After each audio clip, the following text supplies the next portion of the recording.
தேமுதிக துணை செயலாளர்கள் சுதீஷ், பார்த்தசாரதி உள்ளிட்டோருடன் பிரேமலதா அவசர ஆலோசனையானது மேற்கொண்டுள்ளார். அதனை அண்மை செய்தியாக பார்த்துக் கொண்டிருக்கிறோம்.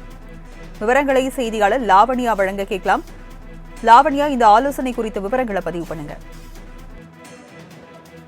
வணக்கம். நாடாளுமன்ற தேர்தலை முன்னிட்டு திமுக தன்னுடைய கூட்டணி கட்சிகளுடன் தொகுதி பங்கீடு வரை சென்று அதற்கு தொகுதி பங்கீடெல்லாம் கொடுத்து அந்த நாடாளுமன்ற தேர்தலில் எவ்வாறு களம் காணப் போகிறோம் என்ற ஒரு மும்முரமான வேலையில் ஈடுபட்டு கொள்கிறார்கள். எதிர்த்தரப்பில் பார்த்தோமே என்றால் அதிமுக தங்களுடைய அந்த கூட்டணி கட்சிகளுடன் தொடர்ந்து பேச்சுவார்த்தையில் தான் ஈடுபட்டு வருகிறார்கள். இதுவரை எந்தவித சுமூகமான முடிவும் எட்டப்படாத ஒரு நிலையிலே பேச்சுவார்த்தை நடைபெற்று கொண்டிருக்கிறது. அதிலும் குறிப்பாக அதிமுக மற்றும் தேமுதிக கூட்டணியானது ஒரு பேச்சுவார்த்தையிலே சென்று கொண்டிருக்கிறது. மார்ச் 1 தேதியானது அதிமுகவிற்கும் தேமுதிகவிற்கும் ஒரு பேச்சுவார்த்தை நடைபெற்றது. சுமூகமான ஒரு பேச்சுவார்த்தையாகவே அமைந்தது. பிறகு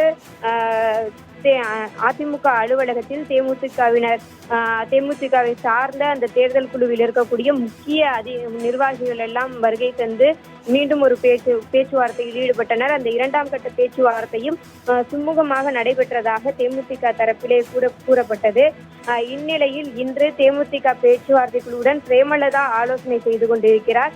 தேமுதிக துணை செயலாளர்கள் சுதீஷ், பார்த்தசாரதி, அவைத்தலைவர் இளங்கோவன், முன்னாள் எம்எல்ஏ மோகன்ராஜ் உள்ளிட்டோரிடம் பிரேமலதா விஜயகாந்த், அதாவது தேமுதிகவினுடைய பொதுச் செயலாளர் பிரேமலதா விஜயகாந்த் ஒரு மிகுந்த முக்கியமான ஒரு ஆலோசனையில ஈடுபட்டு வருகிறார். அதிமுக தேமுதிக கூட்டணி இன்று உறுதியாகும் என கூறப்படும் நிலையில் சென்னை கோயம்பேட்டில் உள்ள தேமுதிக அலுவலகத்தில் பிரேமலதா ஆலோசனை மேற்கொண்டு வருகிறார்.